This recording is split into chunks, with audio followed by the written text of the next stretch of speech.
Արդարև, գիտենք, եթե մեր այս հողեղեն տունը, որ մեր մարմինն է քայքայվի, Աստծուց շինված անձեռակերտ հավիտենական տուն ունենք երկնքում։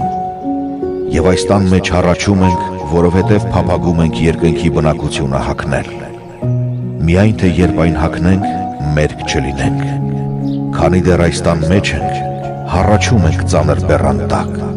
որովհետև ոչ թե ուզում ենք այս մարմինը հանել մեր վրայից, այլ ուզում ենք երկնայինը հագնել սրա վրա, որպեսզի այս մահկանացու մարմինը կլանվի կյանքից։ Աստված ինքն է, որ մեզ պատրաստում է այս փոխակերպմանը, նա, որ հոգին տվեց մեզ որպես առհավատչյա։ Արդ միշտ վստահությամբ ենք լցված, և գիտենք, որ որքան այս մարմնի մեջ ենք բնակվում, տարագիր ենք Տիրոջից, որովհետև հավատով ենք ընթանում